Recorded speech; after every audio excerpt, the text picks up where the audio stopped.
নমস্কার বন্ধুরা, গল্প দিদির আসরে আপনাদের সকলকে আরও একবার স্বাগত। আশা করি আপনারা সকলে সুস্থ আছেন এবং খুব ভালো আছেন। বন্ধুরা, আমরা শুনছিলাম অমর কথাশিল্পী শরৎচন্দ্র চট্টোপাধ্যায়ের বামুনের মেয়ে গল্পটি ধারাবাহিকভাবে। আজকে আমরা শুনব তার অন্তিম তথা শেষ পর্ব। তাহার পর জ্ঞানদা সেই যে ঘরে কপাট দিল আর খুলিল না। বৃদ্ধ অন্ধ শ্বশুর সমস্ত দুপুরবেলাটা বিমূঢ় বুদ্ধিভ্রষ্টের ন্যায় নীরবে বসিয়া ধীরে ধীরে বাটির বাহির হইয়া গেলেন। সঙ্গে সৌদামিনীও গেল। এই অপ্রত্যাশিত প্রত্যাখ্যানের হেতু সেও বুঝিতে পারে নাই, কিন্তু সে মেয়ে মানুষ, অমন করিয়া নিঃশব্দে ফিরিয়া যাওয়া তাহার সাধ্য নয়। যাইবার পূর্বে জ্ঞানদার রুদ্ধ দরজার বাহিরে দাঁড়াইয়া সে গুটিগত কথা বলিয়া গেল। তাহা সুন্দরও নয়, মধুরও নয়, কিন্তু কোনো কথারই কোনো জবাব জ্ঞানদা দিল না। এমনকি তাহার এক বিন্দু কান্নার শব্দ পর্যন্ত বাহিরে আসিতে দিল না। ছেলেবেলা বিধবা হওয়ার দিন হইতে যে শাশুড়ি তাহাকে এতকাল বুকে করিয়া মানুষ করিয়াছেন, একটি দিনের জন্য কোনো দুঃখ দেন নাই, আজ তিনি মৃত্যুশয্যায়। কেবল তাহার মুখ চাইয়া তাহার দুঃখের জীবন মুক্তি পাইতেছে না। অথচ তাহার আসক্ত অন্ধ শ্বশুর রিক্ত হস্তে ফিরিয়া চলিলেন। এ যে কি এবং কি করিয়া সে ব্যথা সে তাহার রুদ্ধ কক্ষের মধ্যে একাকী বহন করিতে লাগিল, সে কেবল জগদীশ্বরই দেখিলেন। বাহিরে তাহার আর কোনো সাক্ষ্য রহিল না। বৃদ্ধে যাইবার সময় গোলক দেখা করিলেন, সবিনয়ে পাথেয় দিতেও চাইলেন, এবং জ্ঞানদার না যাওয়ার বিস্ময় এবং বেদনা তাহার বুদ্ধিকে যেন অতিক্রম করিয়া গেল। গোলক বাহিরের ঘরে আসিয়া দেখিলেন মৃত্যুঞ্জয় ভট্টাচার্য বসিয়া আছে। মৃত্যুঞ্জয় দাঁড়াইয়া উঠিয়া নমস্কার করিল। গোলক নমস্কার ফিরিয়া দিলেন না, ঘাটটা একটুখানি নাড়িয়া বলিলেন, তোমাকে ডেকে পাঠিয়েছিলাম বাবাজি। মৃত্যুঞ্জয় বলিল, এগে মুখে শুনোই তো দুটো ভাত দিয়ে ছুটে আসছি চাটুর্য মশাই। গোলক বলিলেন, তা তো আসছো হে, কিন্তু ঘটককালি তো করে বেড়াও, বলি দেশের খবর টবর কিছু রাখো। হ্যাঁ, ঘটক ছিলেন বটে, তোমার পিতামহ রামতারণ শিরোমণি, সমাজটি ছিল নখদর্পণে। মৃত্যুঞ্জয় কহিল, গে আমার অপরাধ কি? এ কি মেয়ে মানুষের কাজ? কিন্তু সে যাই হোক, জগমামনির মেয়েটার কি আস্পর্ধা বেলুন দেখি চটুর্য মশাই। রাসু পিসির কাছে শুনে পর্যন্ত আমার রাগে গা জ্বলি যাচ্ছে। গোলক আশ্চর্য হয়ে কইলেন, কি কি ব্যাপারটা কি বলো দেখি? আপনি কি কিছুই শোনেননি? না না, কিছু না, হয়েছে কি? মৃত্যুঞ্জয় বলিল, আপনার গৃহ শূন্য, ও মেয়েটারও বিয়ে হয় না। শুনলাম আপনি নাকি দয়া করে দুটো ফুল ফেলে দিতে গিয়ে ব্রাহ্মণের কুলটা রক্ষা করতে চেয়েছিলেন। ছুরি নাকি তেজ করে সকলের সম্মুখে বলেছে, কথাটা উচ্চারণ করতেও বাদে মশাই। বলছে নাকি ঘাটের মরার গলায় ছেঁড়া জুতোর মালা গেঁথে পরিয়ে দেব। তার বাপ মাও নাকি সায় দিয়েছে। রাগে গোলকের চোখ মুখ রাঙা হইয়া উঠিল, কিন্তু এক নিমেষে নিজেকে সামলাইয়া লইয়া করিয়া হাসিয়া কহিলেন, বলছে নাকি চুরি হাচ্ছা ফাজিল তো? ক্রুদ্ধ মৃত্যুঞ্জয় কহিল, হোক ফাজিল, কিন্তু তাই বলে আপনাকে বলবে কথা? জানে না সে আপনার পায়ে মালা দিলে তার 56 পুরুষ উদ্ধার হয়ে যায়? আপনি বলেন কি? গোলক প্রশান্ত হাসি মুখে কহিলেন, ছেলে মানুষ, ছেলে মানুষ, রাগ করতে নেই মৃত্যুঞ্জয়, রাগ করতে নেই। আমার মর্যাদা সে জানবে কি, জানে 10খানা গায়ের লোক। মৃত্যুঞ্জয় গলাটা সংযত করিয়া জিজ্ঞাসা করিলেন, ব্যাপারটা কি তাহলে সত্যি? আপনি কি তাহলে রাশিপুষিকে দিয়ে? গোলক কইলেন, রাধা মাধব তুমি খেপলে বাবাজি, যার অমন গৃহলক্ষ্মী যায় সে নাকি আবার। বলিয়া অকস্মাৎ প্রবল নিঃশ্বাস মোচন করিয়া কইলেন, মধুসূদন তুমি ভরসা। তাহার ভক্তিগদগদ উচ্ছ্বাসের প্রত্যুত্তরে মৃত্যুঞ্জয় কি বলিবে ভাবিয়ে না পাইয়া শুধু তাহার মুখের প্রতি চাহিয়া রইল। গোলক কয়েক মুহূর্তর পর উদাস কণ্ঠে কহিতে লাগিলেন, ছাইপাশ কিছুই মনে পড়ে না। লোকজনরা তো দিবারাত্রি খেয়ে ফেললে আমাকে, একে বাঁচান, ওকে রক্ষা করুন, অমুকের কুল উদ্ধার করুন। আমাকে তো জানোই, চিরকাল অন্য মনস্ক উদাসীন লোক, হয়তোবা মনের ভুলে কাউকে কিছু বলে থাকবো। মধুসূদন তুমি ভরসা, তুমি গতি মুক্তি। ঘটক মৃত্যুঞ্জয় পাইয়া বসিল, সবিনয়ে বলিল, আগে তাই যদি হয় আমাদের প্রাণকৃষ্ণ মুখুজ্জের মেয়েটি আপনাকে পায়ে স্থান দিতে হইবে। ব্রাহ্মণ গরিব, মেয়েটির বয়স 13-14 হলো, কিন্তু যেমন লক্ষ্মী তেমনি সুরূপা। গোলক বলিলেন, তুমি পাগল হলে মৃত্যুঞ্জয়? আমার ওসব সাজে না ভালো লাগে। তা মেয়েটি বুঝি এরই মধ্যে 14-15 হলো? বেশ একটু বাড়ন্ত গড়ন বলেই শুনেছি, না? মৃত্যুঞ্জয় উৎসাহিত হইয়া কইল, আগে হ্যাঁ, খুব বড়, তাছাড়া যেমন শান্ত তেমনি সুন্দরী। গোলক মৃদু মৃদু হাস্য করিয়া কইলেন, হা, আমার আবার সুন্দরী, আমার আবার সুরূপা, যে লক্ষ্মীপতি মেয়ে হারালাম। মধুসূদন কারো দুঃখ সইতে পারিনি, শুনলেই দুঃখ হয়। 13-14 যখন বলছো তখন 15-16ই হবে। ব্রাহ্মণ বড় বিপদেই পড়েছে, বলো। মৃত্যুঞ্জয় মাথা নাড়িয়া কহিল, তাতে আর সন্দেহ কি? গোলক কহিলেন, বুঝি সমস্তই মৃত্যুঞ্জয় কুলীনের কুল রাখা কুলীনেরই কাজ, না রাখলে প্রত্যবায় হয়।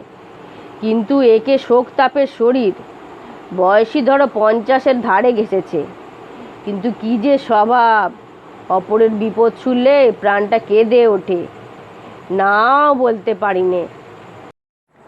মৃত্যুঞ্জয় পুনঃ পুনঃ শিরসঞ্চালন করিতে লাগিলেন। গোলক পুনশ্চ একটা দীর্ঘশ্বাস ত্যাগ করিয়া কহিতে লাগিলেন, এই স্বভাব কুলীনের সমাজে মাথা হওয়া কি কম ঝকমারি তা আমি জানি। কে খেতে পাচ্ছে, কে পড়তে পারছে না, কার চিকিৎসা হচ্ছে না, এ সব দেখতে হয়। তার উপরে সব জুলুম হলে আমি আর বাঁচি নে মৃত্যুঞ্জয়। প্রাণকৃষ্ণ গরিব, তা মেয়েটি বেশ ডাগর হয়েছে বুঝি। 13-14 নয়, 15-16 কম হবে না কিছুতেই। তো তুমি বলো প্রাণকৃষ্ণকে একবার আমার সাথে দেখা করতে। মৃত্যুঞ্জয় ব্যগ্র হইয়া বলিল, আজই গিয়ে পাঠিয়ে দেব, বরঞ্চ সঙ্গে করে নিয়ে আসব। গোলক উদাস কণ্ঠে কহিলেন, এনো, কিন্তু বড় বিপদে ফেললে মৃত্যুঞ্জয়। গরিব ব্রাহ্মণের এ বিপদে বলবই বা না কি করে। মধুসূদন যা করাবেন তাই করতে হবে, আমরা নিমিত্ত বই তো না। মৃত্যুঞ্জয় নীরব হইয়া রহিল। গোলকের হঠাৎ যেন কি একটা মনে পড়িয়া গেল। বলিলেন, হ্যাঁ দেখো, তোমাকে যেই জন্য ডেকে পাঠিয়েছি তা এখনো বলাই হয়নি। বলছি, মাসটা বড় টানাটানি চলছে, তোমার সুদের টাকাটা। মৃত্যুঞ্জয় করুণ সুরে বলিল, এই মাসটা যদি একটু দয়া করেন। গোলক কহিলেন, আচ্ছা আচ্ছা, তাই হবে। আমি কষ্ট দিয়ে একটা পয়সা নিতে চাইনি, কিন্তু বাবাজি তোমাকে আমার একটি কাজ করে দিতে হবে। মৃত্যুঞ্জয় প্রফুল্ল হইয়া কহিল, যে আগে আগা করুন। গোলক বলিলেন, সনাতন হিন্দু ধর্মটি বাঁচিয়ে সমাজ রক্ষা করে চলা তো আর সোজা দায়িত্ব নয় মৃত্যুঞ্জয়। এই মহৎ ভার যার মাথার উপর, তার সকল দিক খোলা রাখতে হয়। শুনেছিলাম প্রিয় মুখুজ্জের মায়ের সম্বন্ধে কি একটা নাকি গোল আছে। এই খবরটা বাবা তোমাকে তাদের গ্রামে গিয়ে অতি গোপনে সংগ্রহ করে আনতে হবে। সে ছিলেন বটে তোমার পিতামহ শিরোমণি মশাই, 20-30খানা গ্রামের খবর ছিল তার কণ্ঠস্থ। ভূপতি চাটুর্যের 10টি বছর হুঁকো নাপতে বন্ধ করে দিয়েছিলাম। ভায়াকে শেষে বাপ বাপ করে ছন্নবন্ন হয়ে গ্রাম ছেড়ে পালাতে হলো। সে তো তোমার ওই পিতামহের সাহায্যেই। কিন্তু তোমার বাবা আর তার কীর্তি বজায় রাখতে পারলে না, এ কথা আমাকে বলতেই হবে। মৃত্যুঞ্জয় তাহার পূর্বপুরুষের তুলনায় নিজের হীনতা উপলব্ধি করিয়া অত্যন্ত লজ্জিত হইল। কহিল, আপনি দেখবেন চাটুর্যে মশাই, আমি একটি হপ্তার মধ্যেই তাদের পেটের খবর টেনে বার করে আনব। গোলক উৎসাহ দিয়া কহিলেন, তা তুমি পারবে পারবে, কত বড় বংশের ছেলে। কিন্তু দেখো বাবাজি, এ নিয়ে আবার পাঁচ কান করা দরকার নেই।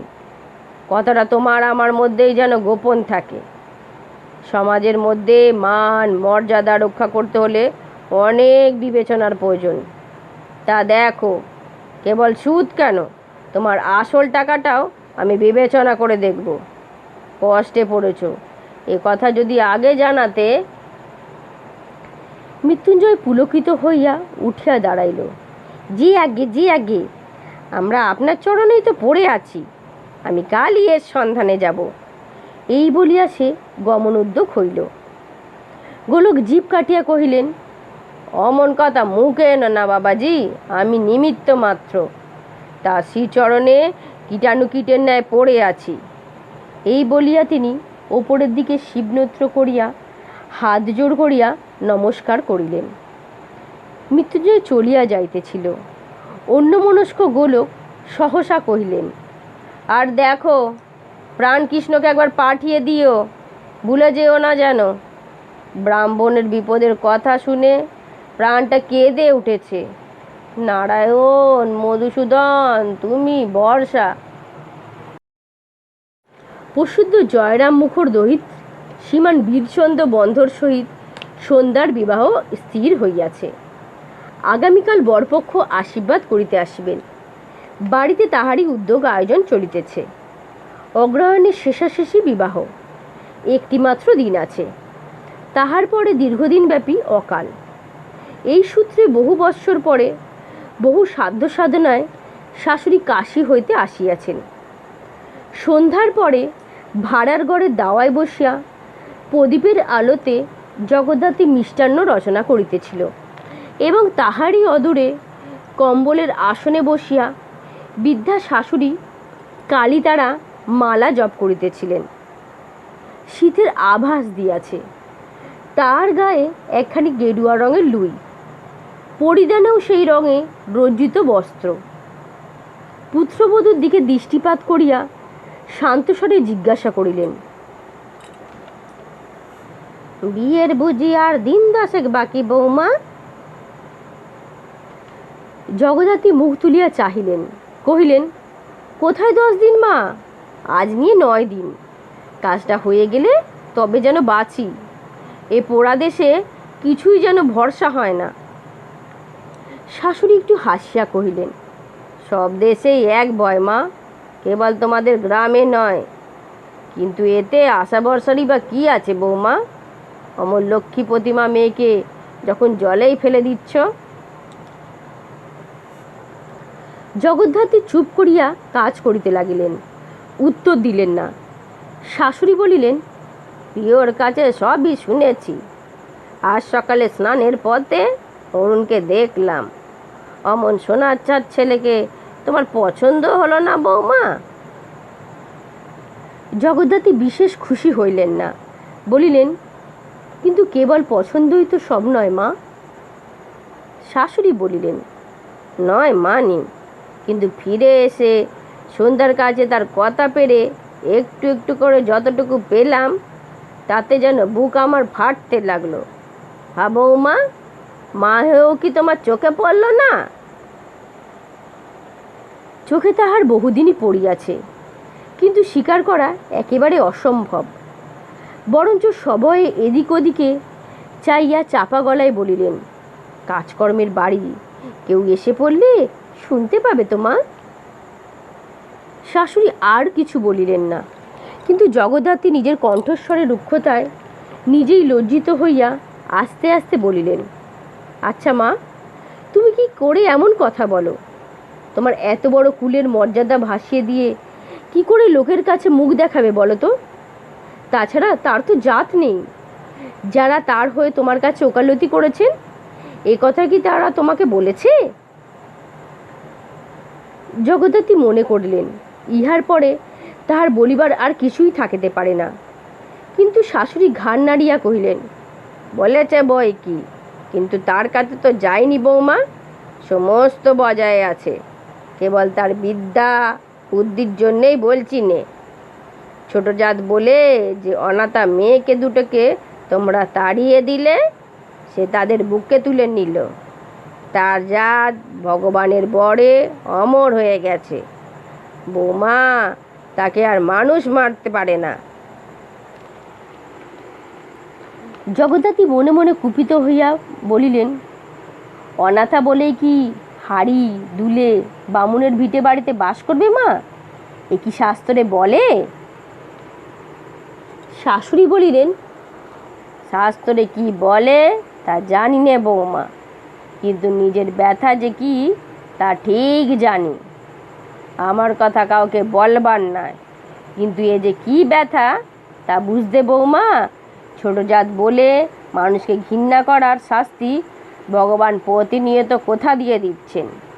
এই যে কুলের মর্যাদা, এই যে কত বড় পাপ, কত বড় ফাঁকির বোঝা, এই যদি টের পেতে তাহলে নিজের মেয়েটাকে অমনি করে বলে দিতে পারতে না। জাতি আর কুলই সত্যি, আর দুটো মানুষের সমস্ত জীবনের সুখ দুঃখ কি এতই বড় মিথ্যে মা? জগদ্ধাত্রী ক্ষুণ্ণ হইয়া কহিলেন, তাহলে কি এই মিথ্যে নিয়ে পৃথিবী চলছে মা?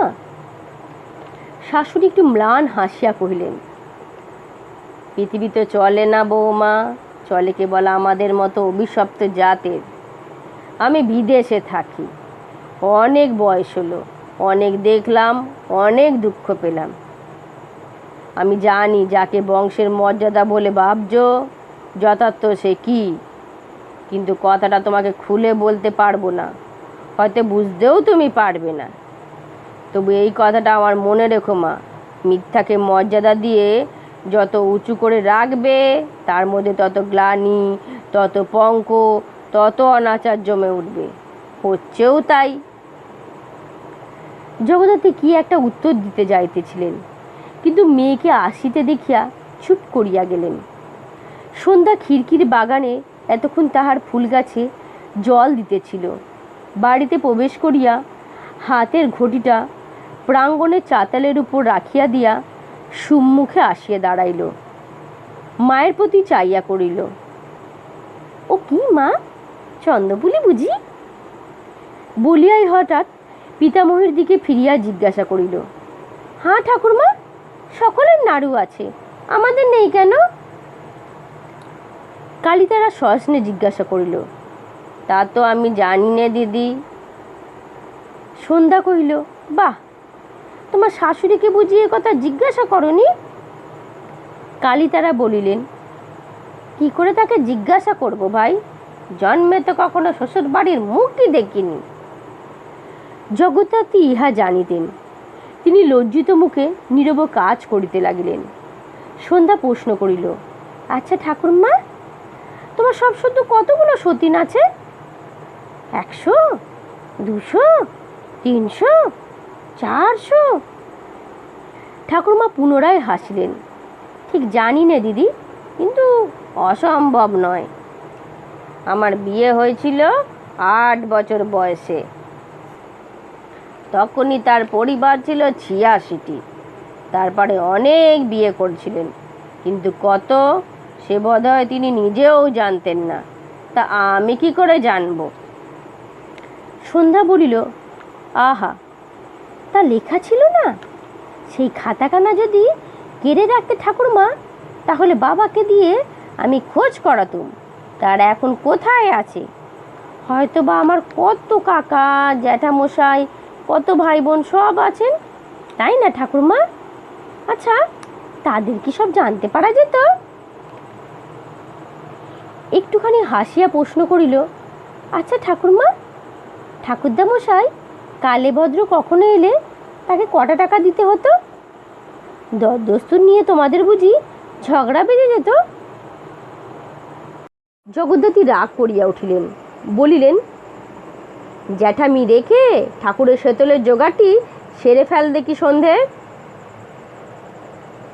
ঠাকুরমা নিজেই একটু হাসিয়া বলিলেন, সমস্ত তো জানো দিদি, কিন্তু তবু তো তোমাদের মোহ কাটে না। এই সকল বিরুদ্ধ আলোচনা জগদ্ধাত্রীর গোড়া হইতেই ভালো লাগিতেছিল না, এবং মনে মনে তিনি বিরক্ত কম হইতেছিলেন না। শাশুড়ির কথার উত্তরে বলিলেন, তখনকার দিনের কথা জানি নে মা, কিন্তু এখন তো অত বিয়ে কেউ করে না, ওসব অত্যাচারও আর নেই। আর কতজন লোক এই সময়ে অন্যায় করে থাকে, তা বলে কি বংশের সম্মান কেউ ছেড়ে দেয়? আমি বেঁচে থাকতে তা তো হবে না। গৃহস্বামিনী পত্রবধূর উত্তপ্ত কণ্ঠস্বরে শাশুড়ি নীরব রইলেন, কিন্তু সন্ধ্যা ব্যথিত হইয়া উঠিল। সে পিতামহীর আরও একটু কাছে গিয়া কোমল স্বরে জিজ্ঞাসা করিল, কিন্তু কেন কেন তারা অমন অত্যাচার করতো ঠাকুরমা? তাদের কি মায়া হতো না?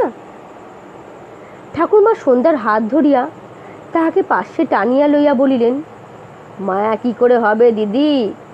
একটি রাত ছাড়া জীবনে আর কখনো দেখা হবে না, তার জন্য কি কারো প্রাণ কাঁদে?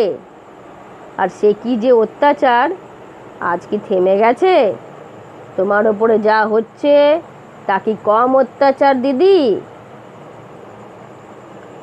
জগদ্ধাত্রী হাতের কাজ রাখিয়া অকস্মাৎ উঠিয়া দাঁড়াইয়া অত্যন্ত কঠোর স্বরে মেয়েকে উদ্দেশ্য করিয়া বললেন, তুই ঠাকুরঘরে যাবি না আমি কাজকর্ম ছেড়ে চলে যাব?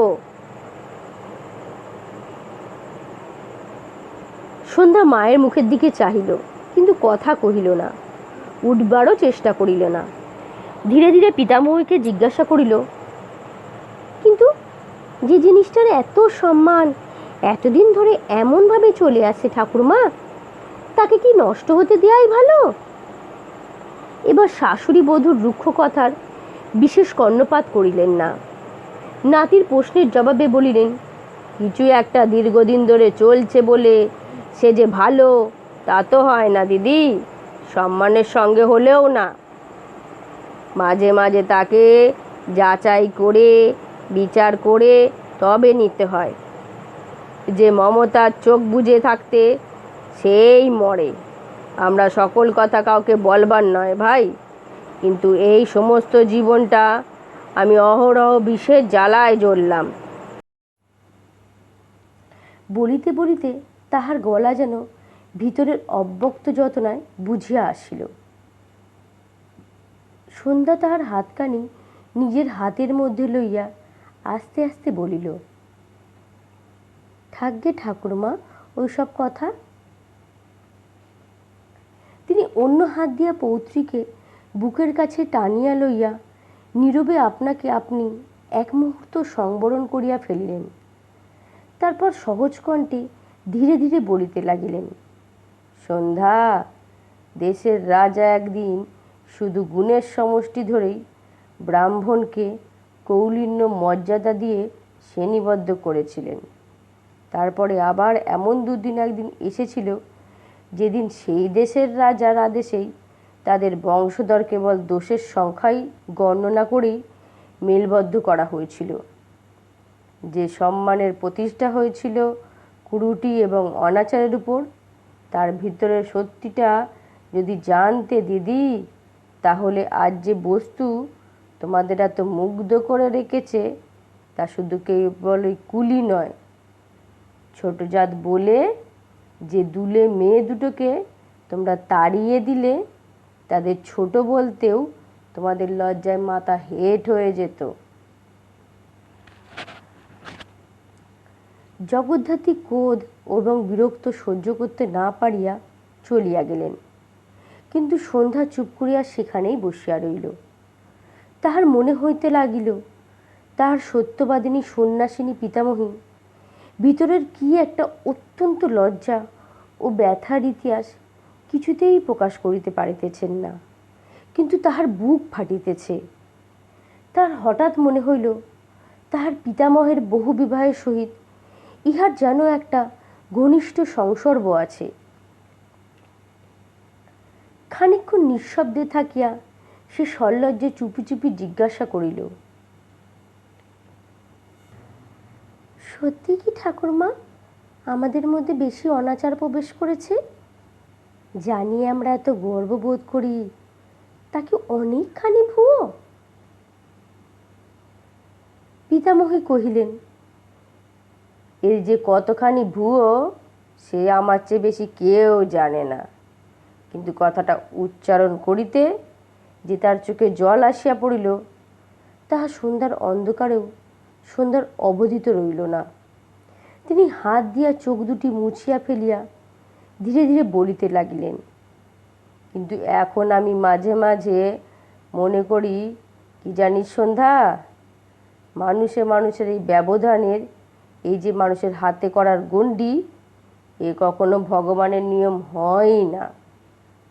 তার প্রকাশ্যে মিলনের মুক্ত সিন্ধুদ্বারে মানুষ যতই কাটার উপর কাটা চাপাক, ততই গোপন গহ্বরে তার অত্যাচারের বেড়া অনাচারে শতছিন্ন হইতে থাকে। তাদের মধ্যে দিয়ে তখন পাপ আর আবর্জনায় কেবল লুকিয়ে প্রবেশ করে। অতঃপর কিছুক্ষণ পর্যন্ত উভয়ে নিঃশব্দে স্থির হইয়া বসিয়া রহিলেন। সন্ধ্যার নিশ্চয়ই মনে হইতে লাগিল ইহার সহিত তার পিতামহের বহু বিবাহের সত্যই একটা সম্বন্ধ আছে, এবং কিছু না বুঝিয়াই তা কেমন যেন একটা ভয় করিতে লাগিল। ঠাকুরমা বলিলেন, যাও দিদি, ঠাকুরঘরের কাজটি সেরে পেলগে, নইলে তোমার মা বড্ড রাগ করবেন। সন্ধ্যা অন্যমনস্কভাবে জবাব দিল, তিনি নিজেই করে নেবেন এখন। বলিয়া সে তাহার একটা হাত ধরিয়া বলিল, চলো না ঠাকুরমা, আমার ঘরে গিয়ে আর একটু সেকালের গল্প করব। এই বলিয়া সে একরকম জোর করিয়া তাহাকে টানিয়া তুলিয়া নিজের ঘরের দিকে প্রস্থান করিল। রাত্রি খুব বেশি হয় নাই, বোধহয় 1 প্রহর হইয়া থাকিবে, কিন্তু শীতের দিনে পল্লীগ্রামে ইহারই মধ্যে অত্যন্ত গভীর মনে হইতেছিল। জ্ঞানদার শয়নকক্ষের এক কোণে একটি মাটির প্রদীপ মিটমিট করিয়া জ্বলিতেছিল। ঘরের মেঝে বসিয়া জ্ঞানদা এবং তাহার অদূরে বসিয়া রাসমণি হাত মুখ নাড়িয়া বুঝাইয়া বলিতেছিলেন, কথা শোন জ্ঞানদা, পাগলামি করিস নে, ওষুধটুকু দিয়ে গেছে, খেয়ে ফেল, আবার যেমন ছিল সব তেমনি হবে, কেউ জানতে পারবে না। জ্ঞানদা অশ্রুরুদ্ধ স্বরে কহিল, এমন কথা আমাকে তোমরা কেমনি করে বলো দিদি? পাপের উপর এত বড় পাপ আমি কী করে করব? নরকেও যে আমার জায়গা হবে না। রাসমণি ভৎসনা করিয়া কহিল, আর অত বড় কুলে তুই কালি দিয়ে বুঝি স্বর্গে যাবি ভেবেছিস? যা রয়স হয় তাই কর জ্ঞানদা, আদিক্ষেতা করে এত বড় একটা দেশশুদ্ধ লোকের মাথা হেট করে দিস নে।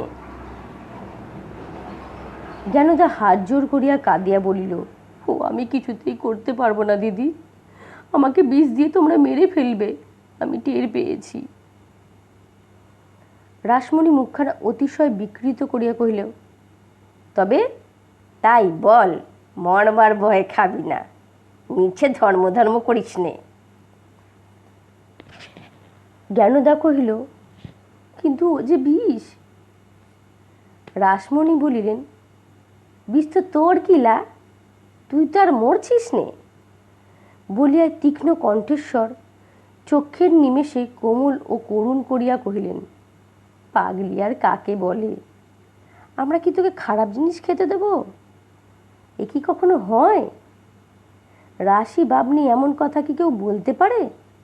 তা নয় দিদি, কপালের দোষে যে শত্রুটা তোর পেটে জন্মেছে সে আপদবালাটা ঘুচে যাক, কতক্ষণই বা মামলা, তারপরে যা ছিলিস তাই হয়ে যাবে। খা, দা, ঘুরে বেড়া, তীর্থ কর, বারব্রত কর, এ কথা কেউ জানবে না, আর কেউ শুনবেও না। জ্ঞানদা অধমুখ স্থির হইয়া বসিয়া রইল। রাসমণি জিজ্ঞাসা করিলেন, তাহলে আনতে বনে দিবন? জ্ঞানদা মুখ তুলিল না, কিন্তু কাঁদিয়া ফেলিয়া কহিল, না, আমি ওসব কিছুতেই খাবো না, আমি কখনো তাহলে আর বাঁচবই না। রাসমণি ভয়ানক রাগ করিয়া বললেন, এ তোর ভারী সৃষ্টি ছাড়া অন্যায় জ্ঞানদা, খেতে না চাস যা এখান থেকে। পুরুষ মানুষ একটা অকাজ করে ফেলেছে, তা বলে মেয়ে মানুষ হয়ে তুই এমনি জিদ করলে তো চলে না। চাটুর্যদা তো বলেছেন, বেশ, যা হবার হয়েছে, ওকে আমি 50টা টাকা দিচ্ছি, ও কাশী বৃন্দাবন চলে যাক, তারপরে তাকে তো দোষ দিতে পারি নে বোন, টাকাটাও তো কম না, 1 মুঠো টাকা। জ্ঞানদা কহিল, আমি টাকা চাই না দিদি, টাকা নিয়ে আমি কি করব? আমি যে কাউকে কোথাও চিনি নে, আমি কেমন করে কার কাছে গিয়ে মুখ নিয়ে দাঁড়াবো? রাসমণি বলিলেন, এ তোমার জব্দ করার মতলব জ্ঞানদা? লোকে কথায় বলে কাশী বৃন্দাবন, এত লোকের স্থান হয়, তোমার হবে না? জ্ঞানদা খানিকক্ষণ নিঃশব্দে থাকিয়া বলিল, রাসু দিদি, আমি সব জানি, কাল ওর প্রাণকৃষ্ণ মুখুজ্জের মেয়ের সঙ্গে বিয়ে হবে, তাও জানি। আজ তাই আমাকে বিষ দিয়ে হোক, কাশিতে পাঠিয়েই হোক, বাড়ি থেকে দূর করা চাই। কিন্তু ভগবান, বলিতে বলিতে সে সহসা ফুপাইয়া কাঁদিয়া উঠিয়া দুহাত জোর করিয়া কহিতে লাগিল, ভগবান, তোমার পায়ে এত লোকের স্থান হয়, তখন আমারও হবে। কিন্তু ছেলেবেলা থেকে কখনো কোনো পাপ করিনি, হয়তো কখনো করতেও হতো না, কিন্তু তুমি তো সব জানো, এর সমস্ত শাস্তির বোঝা কেবল নিরুপায় বলে আমার মাথাতেই তুলে দেবে? ভগবানের নামে রাসমণির বোধ করি বিরক্তির অবধি রইল না। তিনি ধমক দিয়া বললেন, মর, সাপ মনে দিস কেন? কচি খুকি, চোর মোড়ে 7 বাড়ি জড়িয়েছে, এ হয়েছে তাই। তুমি আশকারা না দিলে পুরুষ মানুষের দোষই কি? কই বলুক তো দেখি, এমন বেটা ছেলে কে আছে রাশি বামনিকে? ইহারার উত্তর কি? জ্ঞানদার নীরবে অঞ্চলে চোখ মুছিতে লাগিল। রাসমণি অপেক্ষাকৃত শান্ত গলায় বলিলেন, বেশ তো জ্ঞানদা, কেওড়া বইয়ের ওষুধ খেতে হবে না যদি তোমার ভয় হয়। প্রিয় মুখুজ্জকে তো বিশ্বাস হয়, সে না হয় কিছু একটা দেবে, যাতে। জ্ঞানদা অবাক হইয়া বলিলেন, তিনি দেবেন?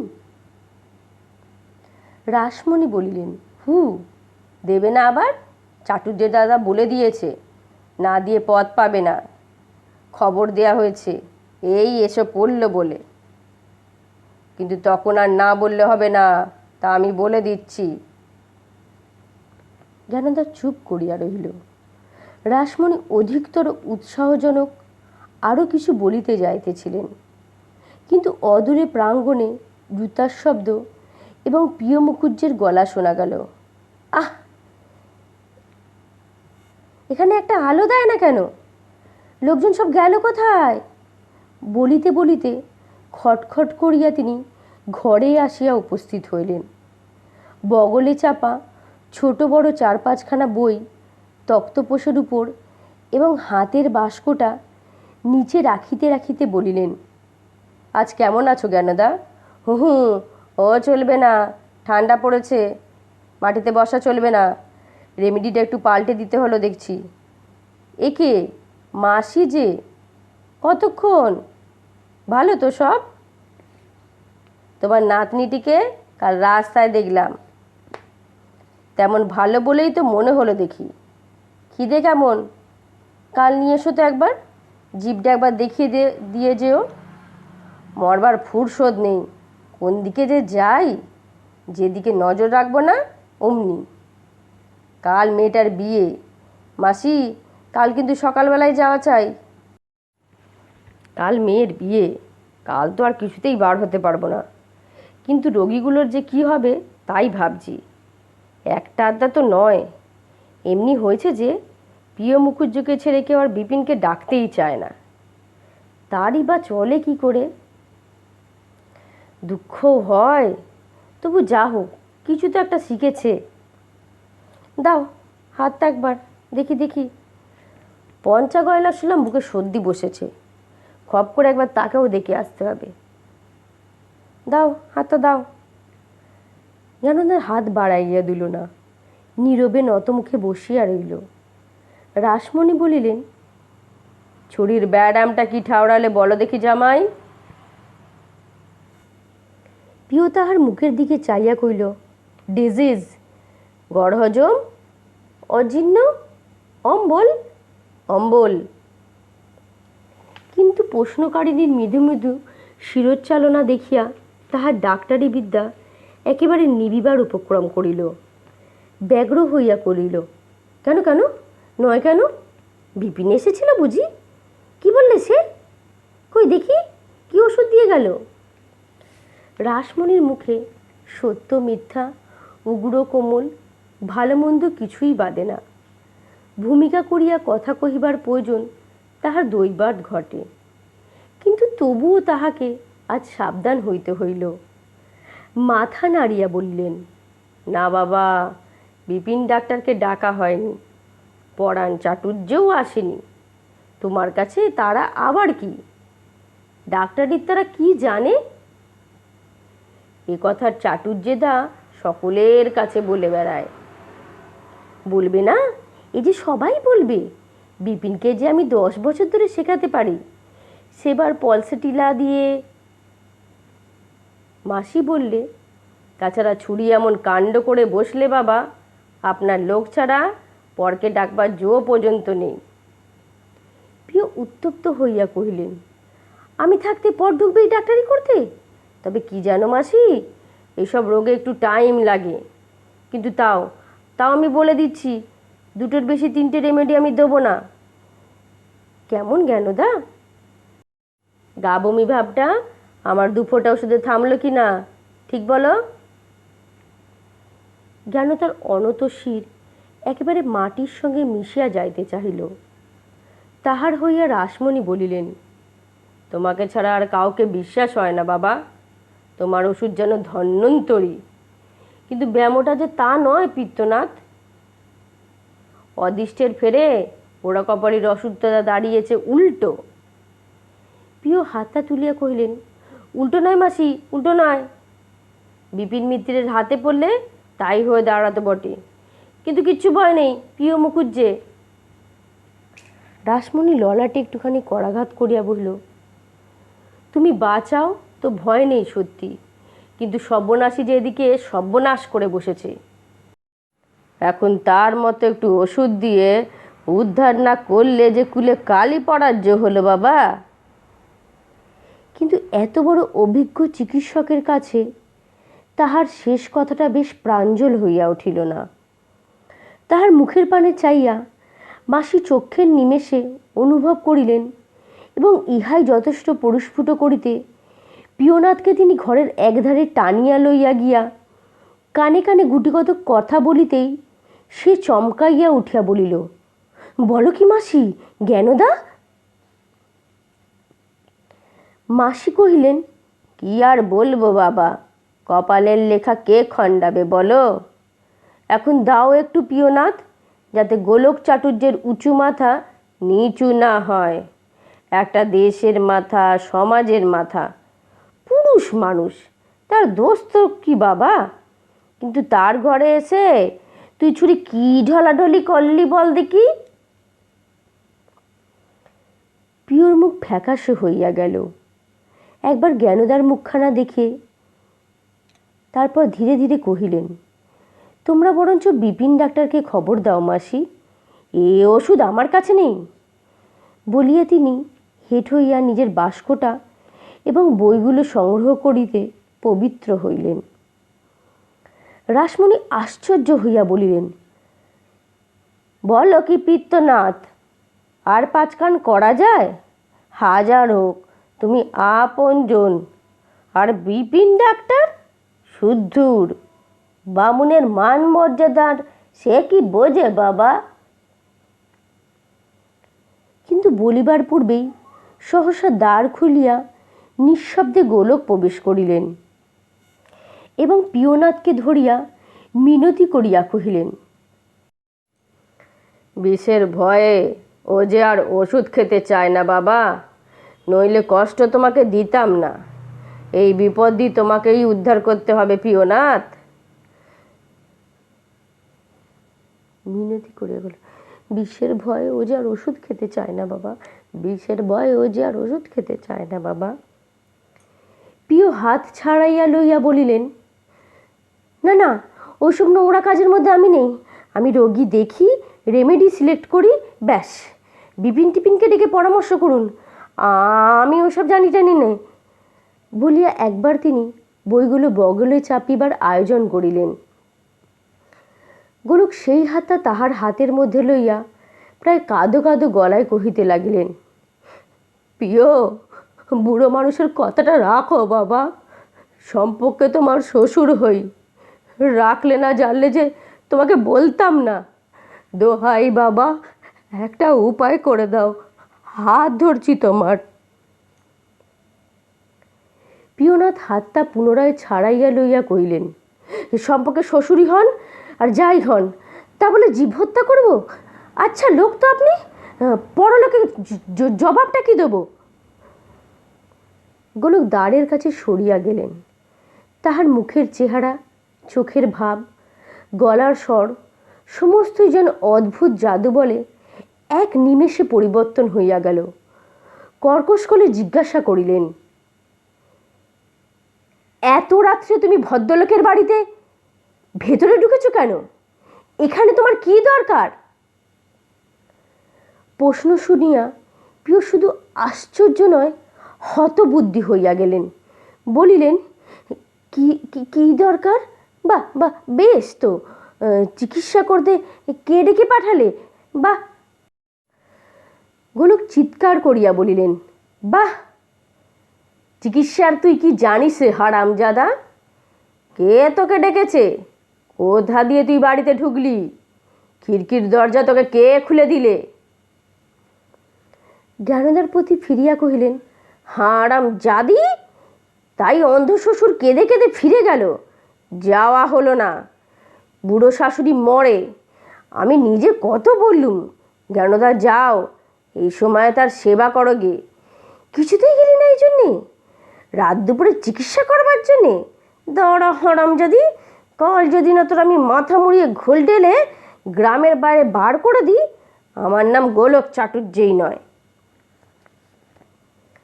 জ্ঞানদার মাথায় কাপড় নাই, কখন পড়িয়া গেছে জানিতেই পারে নাই, মুখেও কথা নাই, কেবল দুচক্ষু বিস্ফারিত করিয়া একেবারে পাথর হইয়া রইল। গোলক রাসমণির প্রতি চাইয়া কহিলেন, রাসু, চোখে দেখলি তো এদের কাণ্ড? আমি 10খানা গ্রামের সমাজের কর্তা, আর আমার বাড়িতে পাপ! এ যেন বাঘের গড়ে ঘোগের বাসা হলো। রাসমণি নিজেও এতক্ষণ আড়ষ্ট হইয়া বসিয়াছিলেন। কহিলেন, হলোই তো দাদা। গোলক কহিলেন, তুই কিন্তু সাক্ষী রইলি। রাসমণি বলিল, রইলুম বই কি।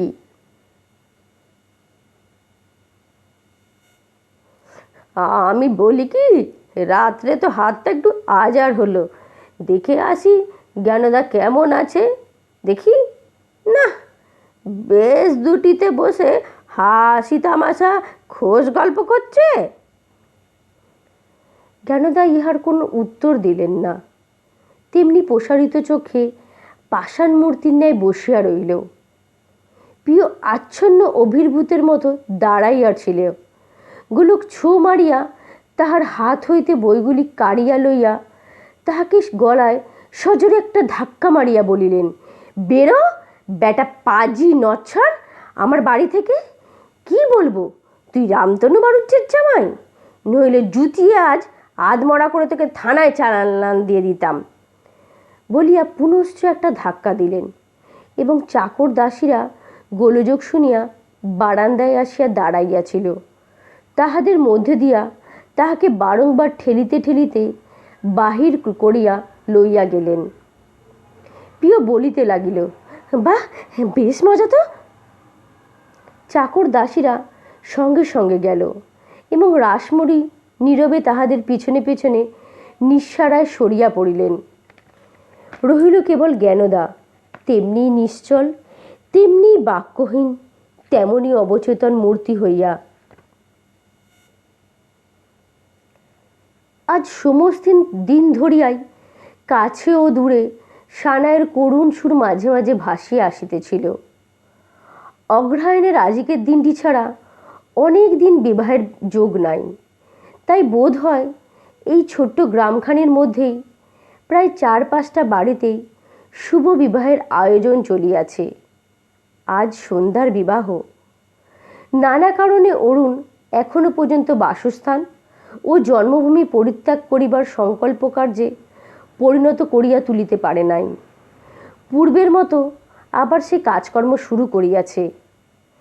বাহির হইতে জীবনে তাহার কোনো পরিবর্তন দেখা যায় না, কিন্তু একটু লক্ষ্য করিলেই দেখা যাইতে পারিত যে দেশের প্রতি মমতাবোধটা তাহার যেন একেবারে অন্তর্হিত হইয়া গিয়াছে। সে সকল হিতকর অনুষ্ঠানের সহিত তাহার অত্যন্ত ঘনিষ্ঠ সংসর্গ ছিল, তাহা যেন তেমনি দূরে সরিয়ে গিয়াছে। গ্রামে সে এক ঘরে, এতগুলা বিবাহবাটির কোনোটা হইতেই তাহার নিমন্ত্রণ ছিল না।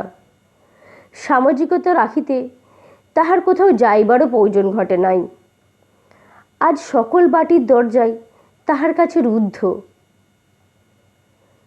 সন্ধ্যার পর হইতেই তাহার দোতলার পরিবার ঘরটিতে সে চুপ করিয়া বসিয়াছিল। শীতের হাওয়া বইতেছে, কিন্তু তবুও ঘরের দরজা জানলা বন্ধ করা হয় নাই। সব কয়টাই খোলা খা খা করিতেছিল। নির্মেঘ, নির্মল আকাশের এক প্রান্ত হইতে অন্য প্রান্ত পর্যন্ত ত্রয়োদশীর চাঁদের আলোয় ভাসিয়া যাইতেছে। তাহারই এক টুকরো পিছনের মুক্ত বাতায়নের ভিতর দিয়া আসিয়া তাহার পায়ের কাছে ছড়াইয়া পড়িয়াছে। তাহার সম্মুখের খোলা বারান্দার অদূরে একটা ছোট্ট নারকেল বৃক্ষের মাথার ওপরে পাতায় পাতায় জ্যোৎস্নার আলোক পড়িয়া ঝকঝক করিতেছে। সে তাহার প্রতি অর্ধ জাগ্রত, অর্ধ নিদাতুরের ন্যায় চাইয়া কি যেন ভাবিতেছিল। তাহার কোনো ঠিক ঠিকানা ছিল না। পাচক আহারের কথা জিজ্ঞাসা করিতে আসিলে ক্ষুধা নাই বলিয়া তাহাকে বিদায় করিয়া দিল এবং দেয়ালে একটা অন্ধকার স্থান হইতে ঘড়িতে 11টা বাজিয়া তাহার শোবার সময়টা নির্দেশ করিয়া সত্ত্বেও তাহার নড়িবার ইচ্ছা হইল না। যেমন ছিল তেমনি নিঃশব্দে স্থির হইয়া বসিয়া রইল। হঠাৎ তাহার কানে সদর দরজার করাঘাতের আওয়াজ এবং পরক্ষণে তাহা খোলার শব্দও শুনিতে পাইল। একবার ইচ্ছা করিল ডাকিয়া হেতু জিজ্ঞাসা করে, কারণ পল্লীগ্রামে এত রাত্রে সহজে কেউ কাহার বাটিতে যায় না। কিন্তু উদ্যমের অভাবে প্রশ্ন করা হইল না। কিন্তু অধিকক্ষণ ভাবিতে হইল না। মুহূর্ত কয়েক পরেই দ্বার প্রান্তে নতুন রেশমের শাড়ির প্রবল খসখস শব্দের সঙ্গে সঙ্গে কি একজন ঝড়ের মতো ঢুকিয়া তাহার পায়ের কাছে উপুর হইয়া পড়িল।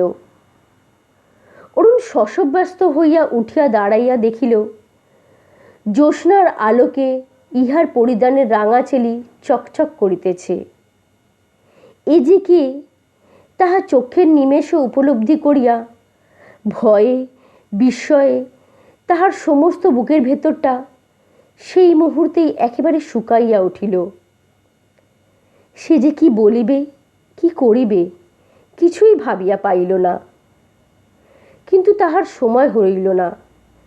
একটা ভয়ানক মর্মান্তিক চাপা কান্নার আকস্মাৎ ঘরের বাতাস, ঘরের আধার, ঘরের ম্লান আলোকে, ঘরের যাহা কিছু সমস্ত একসঙ্গে এক মুহূর্ত যেন চিরিয়া খান খান হইয়া গেল। মিনিট দুই তিন হতবুদ্ধির ন্যায় নিঃশব্দে থাকিয়া অরুণ একটুখানি সরিয়া দাঁড়াইয়া জিজ্ঞাসা করিল, ব্যাপার কি সন্ধ্যা? সন্ধ্যা মুখ তুলিয়া চাহিল। তাহার পরিধানের রাঙা চেলির সঙ্গে সর্বাঙ্গের অলঙ্কার জ্যোৎস্নায় জ্বলিতে লাগিল। সুন্দর ললাটে চন্দ্ররশ্মি পড়িয়া চন্দনের পত্রলেখা দীপ্ত হইয়া উঠিল এবং তাহারই ঈষৎ নিম্নে অশ্রুভরা আয়ত চোখ দুটি জল করিতে লাগিল। নারীর এমন রূপ অরুণ আর কখনো দেখে নাই। সে যেন একেবারে মুগ্ধ হইয়া গেল। সন্ধ্যা কহিল, অরুণদা, আমি বিয়ের পিঁড়ি থেকে পালিয়ে এসেছি তোমাকে নিয়ে যেতে। আর আমার লজ্জা নেই, ভয় নেই, মান অপমানের জ্ঞান নেই। তুমি ছাড়া আর আমার পৃথিবীতে কেউ নেই। তুমি চলো। কোথায় যাব? যেখান থেকে এইমাত্র একজন উঠে চলে গেছে, সেই আসনের ওপরে। অরুণ মনে মনে অত্যন্ত আহত হইল। কাণ্ডটা কি ঘটিয়াছে সে বুঝিল। কিছু একটা কলহের পর বরপক্ষীরা জোর করিয়া পাত্র তুলিয়া লইয়া গেছে। হিন্দু সমাজে এরূপ ঘটনা বিরল নয়। তাই সে অপরের পরিত্যক্ত আসনে অকস্মাৎ তাহার ডাক পড়িয়াছে। যেমন করিয়াই হোক, আজ সন্ধ্যার বিবাহ হওয়া চাই। কিন্তু নিজে আঘাত খাইলেও অরুণ প্রতিঘাত করিতে পারিল না। বরঞ্চ সহস্ন ভৎসনার কণ্ঠে কহিল, ছি, তোমার নিজে আসা উচিত হয়নি সন্ধ্যা। এমন তো প্রায় ঘটে। তোমার বাবা কিংবা আর কেউ আসতে পারতেন। বাবা বাবা ভয়ে লুকিয়েছে। মা পুকুরে ঝাঁপ দিয়ে পড়েছিলেন, তাকে ধরাধরি করে তুলেছে। আমি সেই সময় তোমার কাছে ছুটে এসে পড়েছি। উহ, এত বড় সর্বনাশ কি পৃথিবীতে আর কারো হয়েছে? আমরা বাঁচব কি করে? তাহার শেষ কথাটায় অরুণ পুনরায় ঘা পাইল। কহিল, কিন্তু আমাকে দিয়ে তো তোমাদের কুলরক্ষা হবে না। আমি যে ভারী ছোট বামুন। কিন্তু দেশে আরও অনেক কুলীন আছে। তোমার বাবা হয়তো এতক্ষণ সেই সন্ধানেই গেছে। সন্ধ্যা কাঁদিয়া বলিল, না না অরুণদা, বাবা কোথাও যায়নি। তিনি ভয়ে পালিয়েছেন। আমাকে আর কেউ নেবে না, কেউ বিয়ে করবে না। কেবল তুমিই ভালোবাসো, কেবল তুমিই আমার চিরদিন মান রাখো। তাহার ভয়ানক উচ্ছৃঙ্খল অবস্থায় অরুণ ক্লেশ বোধ করিল। হাত ধরিবার তুলিবার চেষ্টা করিতে সন্ধ্যা বাধা দিয়া বলিল, না, আমি উঠব না। যতক্ষণ পারি তোমার পায়ের কাছে পড়ে থাকবো। কুলরক্ষা হবে না বলেছিলে। কার কুল অরুণদা? আমি তো বামুনের মেয়ে নই, আমি নাপিতের মেয়ে, তাও ভালো নই। আজ আমার ছোঁয়া জল কেউ খাবে না। উহ, এত বড় শাস্তি আমাকে তুমি কেন দিলে ভগবান? আমি তোমার কি করেছিলাম? অরুণ চমকাইয়া উঠিল। তার হঠাৎ মনে হইল সন্ধ্যা প্রকৃতস্থ নয়।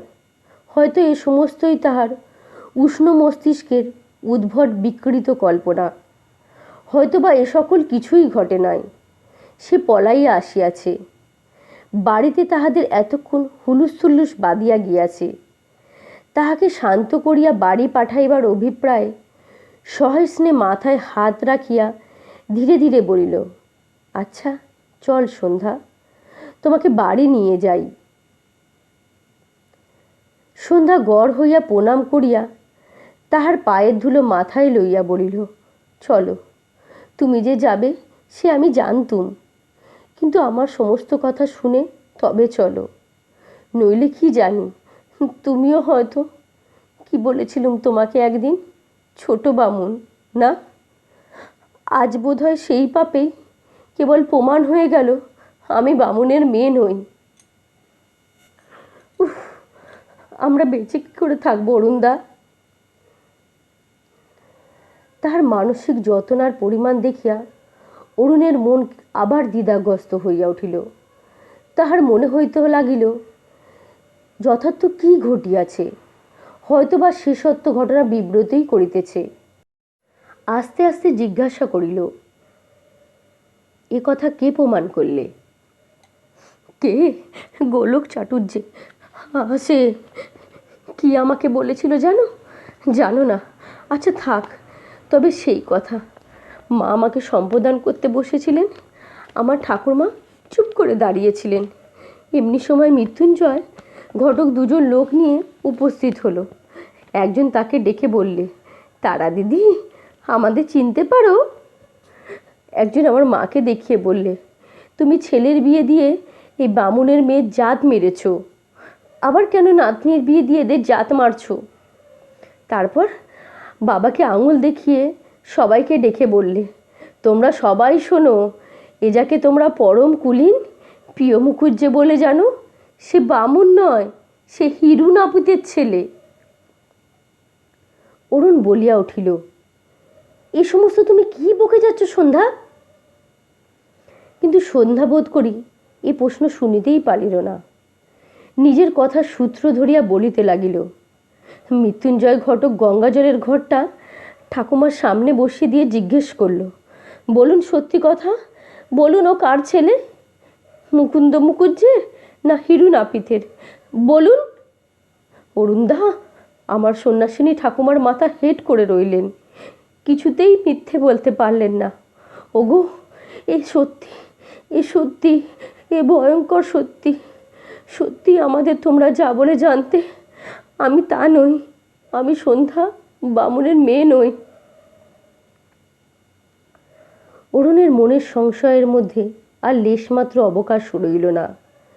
শুধু বজ্রাহতের ন্যায় স্তব্ধ হইয়া দাঁড়াইয়া রইল।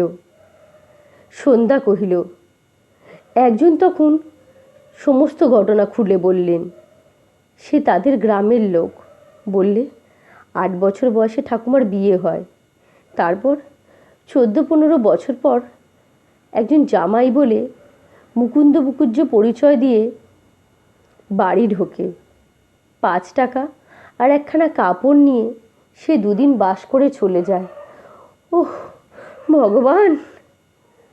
অরুণ তেমনি নির্বাক নিশ্চল হইয়া রইল। সন্ধ্যা কহিল, কি বলছিলাম অরুণদা? হা, মনে পড়েছে। তারপর থেকে লোকটা প্রায়ই আসতো। ঠাকুমা বড় সুন্দরী ছিলেন, আর সে টাকা নিত না। তারপর একদিন যখন সে হঠাৎ ধরা পড়ে গেল, তখন বাবা জন্মে গেছে। উফ, আমি মা হলে গলা টিপে মেরে ফেলতাম, বড় হতেই দিতাম না। হ্যাঁ, কি বলছিলাম? অরুণ অস্পষ্ট স্বরে বলিলেন, লোকটা ধরা পড়ে গেল। সন্ধ্যা বলিল, হ্যাঁ হ্যাঁ তাই, ধরা পড়ে গেল। তখন সে স্বীকার করে জানল। বললে, এই কুকাজ সে নিজের ইচ্ছাই করেনি, তার মনিব মুকুন্দ মুখুজ্জের আদেশে করেছে।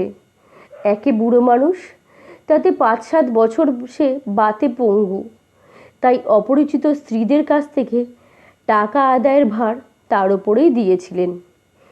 বলেছিলেন, হিরু, তুই বামুনের পরিচয় মুখস্থ কর, একটা পৈতে তৈরি করে রাখ।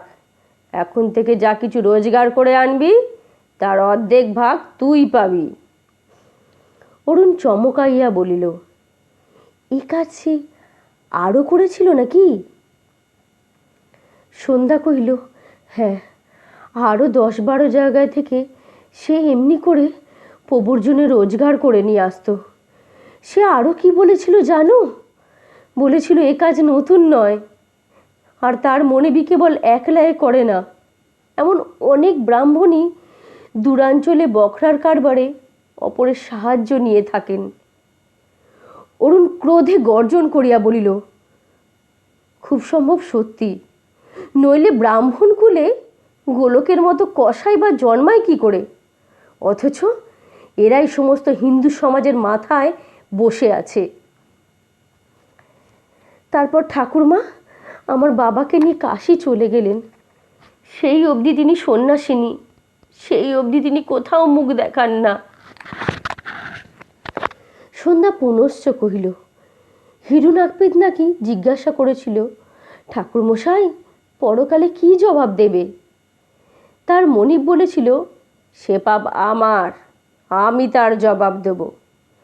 হিরু জিজ্ঞাসা করেছিল, তাদের গতি বা কী হবে ঠাকুরমশাই? ঠাকুরমশাই হেসে বলেছিলেন, তারা আমার স্ত্রী, তোর নয়। তোর অত দরদ কিসের? যাদের চোখে দেখিনি, চোখে দেখব না, তাদের গতি হবে কি হবে না তাতে তোদের চিন্তা কি? আমাদের চিন্তা টাকা রোজগার। অরুণদা, তাই সেদিন আমার ঠাকুমা তোমার কথায় কেঁদে বলেছিলেন, সন্ধ্যা, যাতে কে ছোট কে বড় সে কেবল ভগবান জানেন। মানুষ যেন কাউকে কখনো হীন বলে ঘৃণা না করে। কিন্তু তখন তা ভাবিনি, তার মানে আজ এমন করে বুঝতে হবে। কিন্তু রাত বেশি হয়ে যাচ্ছে, আমাকে নিয়ে তোমাকে কখনো দুঃখ পেতে হবে না অরুণদা। তোমার মহত্ব, তোমার ত্যাগ আমি চিরজীবন ভুলব না। বলিয়া সে নির্নিমেষ চোখে চাহিয়া রইল। অরুণ অনিশ্চিত কণ্ঠে সংকোচের সহিত বলিল, কিন্তু এখন তো আমি তোমার সঙ্গে যেতে পারিনি সন্ধ্যা। সন্ধ্যা চকিত হইয়া কহিল, কেন? তুমি সঙ্গে না গেলে আমি দাঁড়াবো কোথায়? আমি বাঁচব কি করে? এই আকুল প্রশ্নের জবাবটা অরুণ হঠাৎ খুঁজিয়া পাইল। তারপর অত্যন্ত ধীরে ধীরে বলিল, আজ আমাকে ক্ষমা করো সন্ধ্যা, আমাকে একটু ভাবতে দাও। ভাবতে? এই বলিয়া সন্ধ্যা অবাক হইয়া একদৃষ্টে অরুণের প্রতি চাইয়া বোধ করি, বা অন্ধকার যতদূর দেখা যায় তাহার মুখখানা দেখিবার চেষ্টা করিতে লাগিল। তারপরে একটা গভীর নিঃশ্বাস ত্যাগ করিয়া ধীরে ধীরে উঠিয়া দাঁড়াইয়া বলিল, আচ্ছা ভাবো, একটু নয়, বোধহয় ভাববার জন্য আজীবন ভাবে। এতদিন আমি ভেবেছি, দিন রাত ভেবেছি। যখন নিজের কাছে তোমাকে খুব ছোট করে দেখতে আমার বাধেনি, তখন এই কথাই ভেবেছি। আজ আবার তোমাদের ভাববার সময় এলো। আচ্ছা চললুম। বলিয়া উঠিয়া দাঁড়াইতেই তাহার অঙ্গের সুদীর্ঘ অঞ্চল স্খলিত হইয়া পড়িয়া গেল। তুলিয়া লইয়া ধীরে ধীরে যথাস্থানে স্থাপিত করিতে গিয়া এতক্ষণে তাহার নিজের প্রতি দৃষ্টি পড়িল। অকস্মাৎ শিউরিয়া বলিয়া উঠিল, ভগবান, এই রাঙা চেলি, এই গায়ের গয়না, এই আমার কপালের কোণে চন্দন, এসব পরবার সময় এ কথা কে ভেবেছিল? বলিতে গিয়া তার কণ্ঠ ভাঙিয়া আসিল। সে ভাঙা গলায় বলিল, আমি বিদায় হলাম অরুণদা। বলিয়া আর একবার প্রণাম করিয়া নীরবে বাহির হইয়া গেল।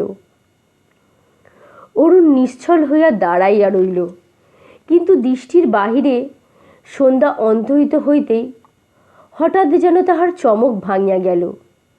ব্যগ্র ব্যাকুল কণ্ঠে চাকরটাকে বারবার ডাক দিয়া বলিতে লাগিল, শিবু, যা যা, সঙ্গে যা। বলিতে বলিতে সে নিজিয়া ছুটিয়া অনুসরণ করিল। বা হাতে প্রদীপ লইয়া প্রিয় মুখুজ্জে কয়েকটা বস্তু বাস্ক হইতে বাছিয়া বাছিয়া এক টুকরা কাপড়ে রাখিতেছিলেন।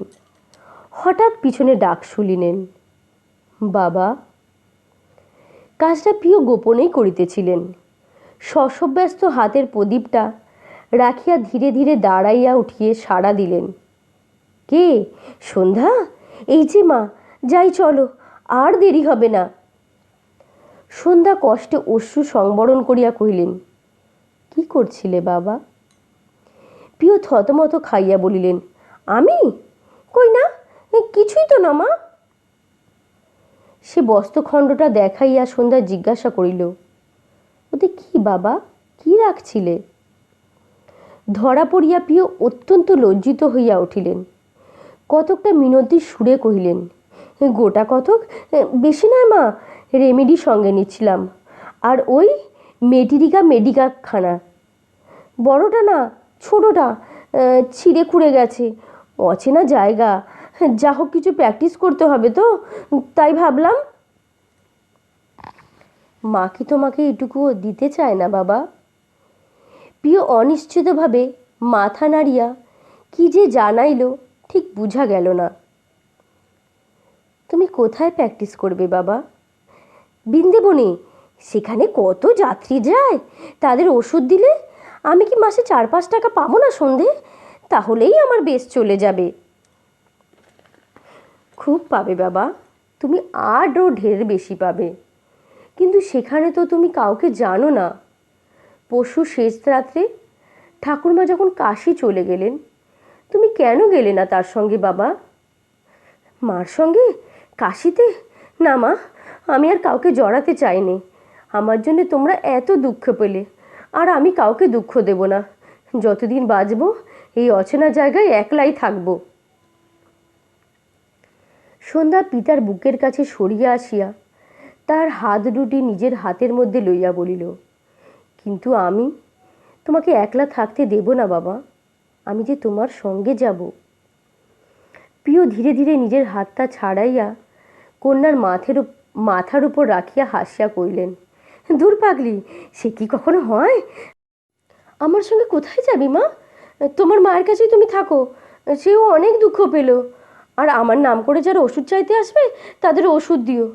আর দেখো সন্ধ্যা, আমার বইগুলো যদি তোমার মা বিপিনটাকে দিয়ে দেয় দিস। সে বেচারা বড় গরিব, বই কিনতে পারে না বলে কিছুই শিখতে পারে না।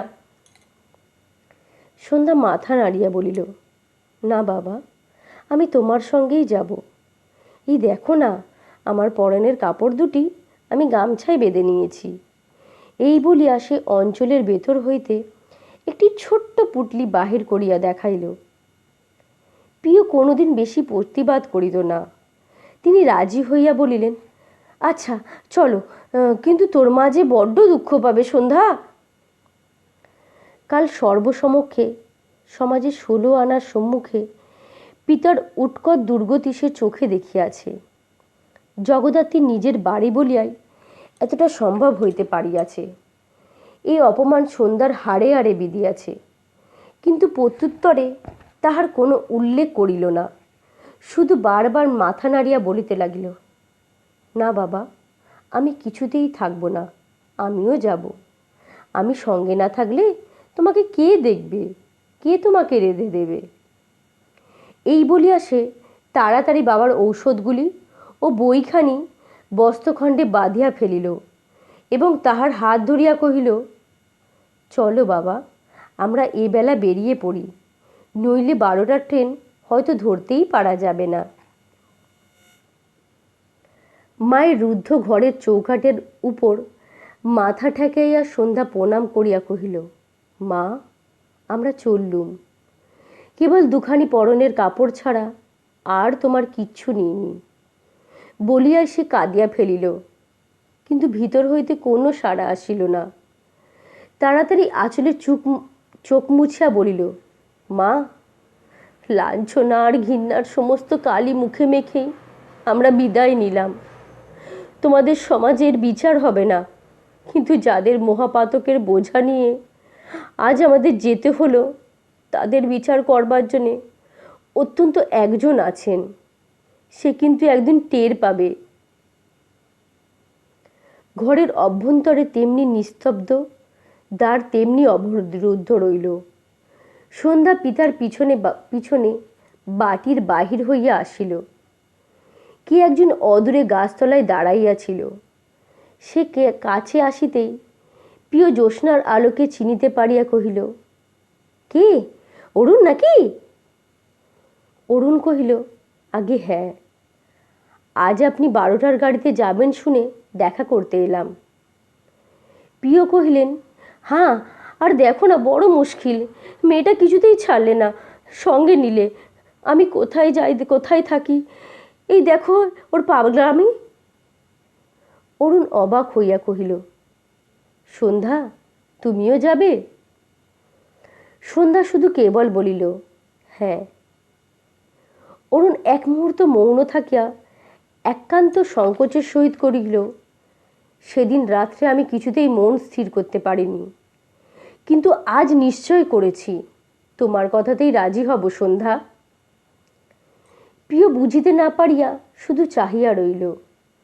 সন্ধ্যা শান্ত কণ্ঠে ধীরে ধীরে বলিল, সেদিন আমি বড় উতলা হয়ে পড়েছিলাম অরুণদা, কিন্তু আজ আমার মন স্থির হয়েছে।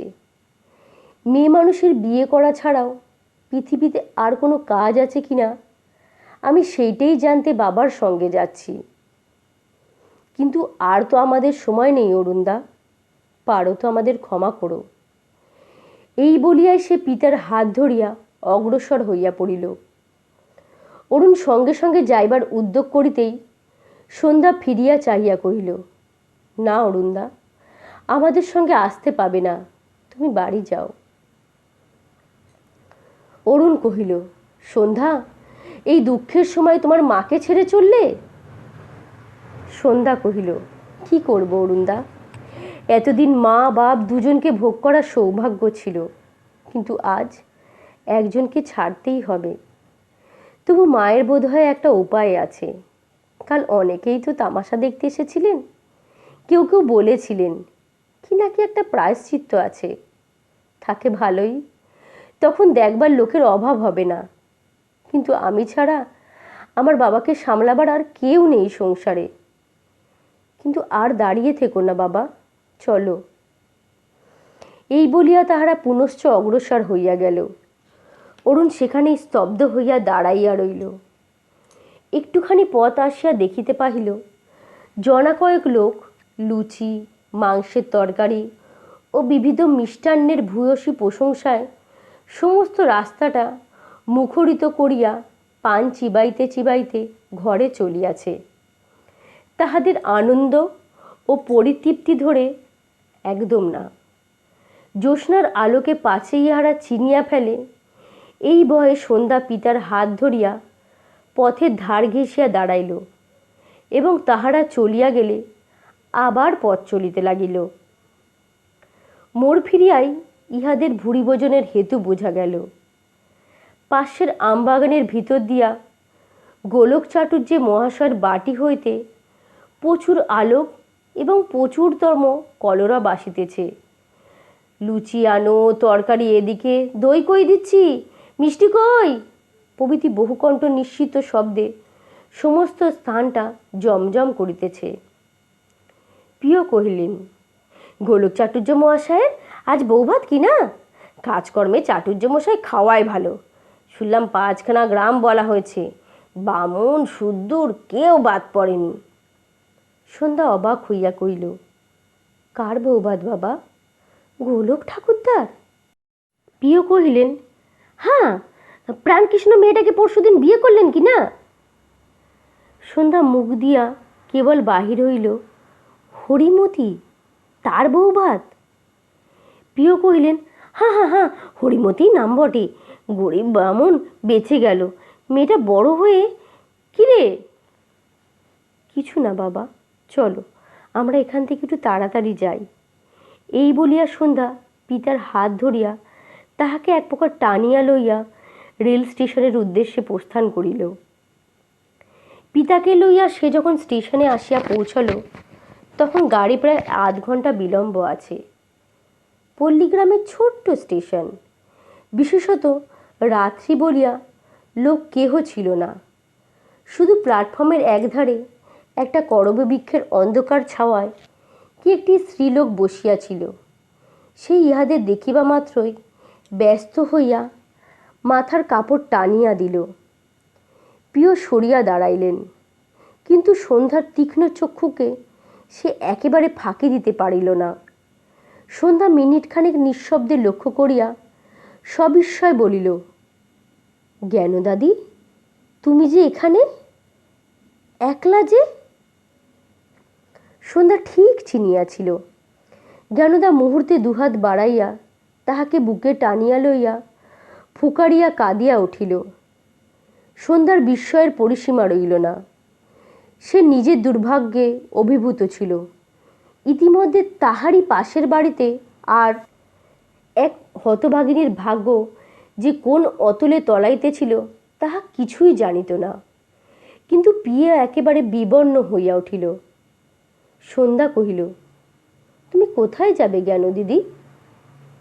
জ্ঞানদার কণ্ঠস্বর দিয়া শব্দ বাহির হইল না। সে কেবল মাথা নাড়িয়া জানাইল, গন্তব্যস্থান যে কোথা তাহা সে নিজেই জানে না। ইহার পর অনেকক্ষণ পর্যন্ত কেহ কথা কহিল না। কিন্তু গাড়ির সময় নিকটবর্তী হইয়া আসিতেছিল। টিকিট কিনিতে হইবে। তাই প্রিয় অনেক চেষ্টার স্বর বাহির করিয়া কহিলেন, তুমি কোথায় যাবে জ্ঞানদা? তোমার টিকিট কি কেনা হয়েছে? জ্ঞানদা তেমনি মাথা নাড়িয়া বলিল, না। তাহার পরে অশ্রুবিকৃত কণ্ঠে জিজ্ঞাসা করিল, আপনি কোথায় যাবেন? প্রিয় কহিলেন, বৃন্দাবনে। সন্ধ্যা কি যাবে? প্রিয় কহিলেন, হাঁ।